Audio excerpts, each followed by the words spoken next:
CEO of the Board of Education. Jean-Claude Brizard, good morning. How are you? Good morning. I'm doing well. Good morning. Good. So now we want to talk about the issue as far as the teachers voting for a strike. What do you have to say about that? You know, I've been I think quite loud about the fact that I think teachers were premature in the vote to authorize a strike. We're in the middle of negotiations, and I've seen this process work for nearly 25 years, and I know it can work in this instance as well. You know, we have a fact finder helping us negotiate, and everything should come to conclusion sometime in July once the report is released. So to have a strike authorization prior to that, I think is really premature. All right. So when we talked to her, she says that she felt as if you guys were not being fair because you guys were asking them to work longer days, and then the raise that they were supposed to get, the 4% raise, the 4% that was contractual, right? That you guys have pulled back on that. So what do you say to that? You know, we've been very clear that teachers deserve to get a raise based on a number of different factors. You know, one is about the longer day, although I don't believe in teachers getting a dollar more for an hour more, $10 more for an hour more, because they're not hourly employees. The teachers are professionals. But they have to be paid well, and we intend to give them a raise. What that number should be, I think, should be determined by this fact finder. So what we opened with and what the CTE opened with is only part of negotiations. So while they've been saying very publicly that 29% was the starting point, 2% was also a starting point for us. But that's what you do in negotiations. You go back and forth until you come to a place where you can come to consensus. But what she said was that there was no negotiation, that it was already in the contract, but you guys basically erased it. That is not correct. Okay. We've been talking since last November. We decided sometime in April that we're not making enough progress, and we brought this panel in just to help us come to resolution. So you guys have a mediator. Oh, the answer is yes. He's called a fact finder.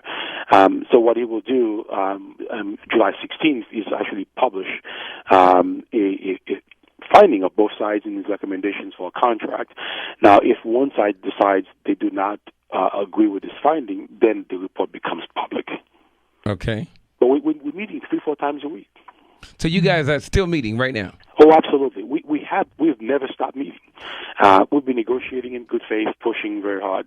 So this work is ongoing and has been ongoing. I just want to give you an opportunity to address also a lot of the things that she brought up, because one of the things that she brought up was that a lot of the funds that could possibly be directed to the schools are held right there in you all's corporate offices. And she talked about a lot of the staffing and the salaries in your department rather than being funneled to the schools. What do you say about that? You know, 95% of all dollars in CPS live in schools. So this central office went from 3,000 people to about 1,200 over the past 3 or 4 years. So this place has gone down more than 50% in terms of personnel. People in the central office have been furloughed. They've been laid off. Principals have been furloughed at the same time. So you have a lot of folks in CPS who have not seen a raise in 3 to 4 years and have been furloughed. So much of the money that lives in the district actually lives in schools. So there's no money downtown. All of it belongs in the schools. And as educators, it would make no sense for us to keep any money here, because the work happens in schools is where the money belongs, is where we have it. Right. They're feeling a little second class, though, from the charter schools. Right. They feel like a lot of the money is going more towards the charter schools, and it could help the public schools. What do you feel about that, Mr. Brizard? First of all, charter schools are public schools. If you look at the kids in charter schools, they are City of Chicago kids. They're kids from Englewood. They're kids from Austin. They're kids mostly from the South and West sides. I mean, they're our kids who are going to these schools, and they're public schools. Second, the charter funding to charter schools is actually less than regular schools in CPS. What charters have had to do over the past few years is actually raise private money to support their work. Give you an example. They get less per pupil dollars in our schools, and they have to pay for their own facilities. So it's a misnomer to say that the dollars live in charters, we're giving money away to charters. We're just funding schools that educate the kids from our neighborhoods, from our streets, and from our city. Okay. Yeah. Man, you're in our prayers, because I know how you feel. I know you feel like you inherited a mess, don't you? Tell me the truth. You know, Tell the truth. I have to tell you, the school systems across the country, for the most part, are in dire straits. So Chicago is not alone. I mean, we have issues perhaps that, you know, don't exist, not as bad in other places, and some places have issues that are worse than ours. But when you look at, you know, Philadelphia, New York, Miami, Boston, Chicago, all of us are dealing with the exact same issues. It's the poverty issues. It's all of the sometimes parental issues that we have. It's the quality of our principals, our teachers. You name it. In public education, especially urban schools, faced with insurmountable tasks. They have to replace so much that's supposed to happen outside of school. Okay. Has to happen now in schools. This is why I say, for instance, that schools do a lot more than they used to many years ago, yet don't have all of the support they need to do what is being asked of them.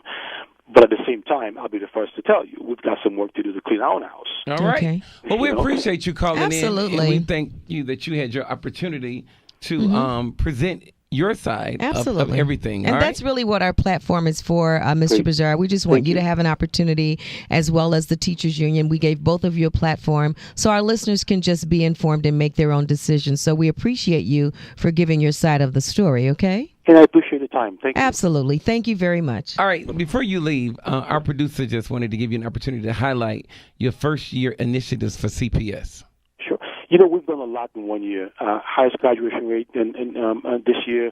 You know, we begin to set the conditions for success, pushing very simply to make sure every child gets access to a great education. So the most fundamental, I guess, success for us this year has been the implementation of the Common Core standards. We're looking to improve rigor and change what happens in classrooms across the city, focusing back on the basics of teaching and learning. That has been a wonderful success for us this past year. And we did discuss the increase with the graduates, too, on our show. Yes. We did do Yep. that as well. Talked about Yes, it. we did. Highest graduation rate in history. All right. Well, Great. thank you so much. Thank you. And we hope you love Chicago the way we love I it. love Chicago. Great. Thank you so much. God bless you. God bless you, too. Thank you. Bye-bye. 1390.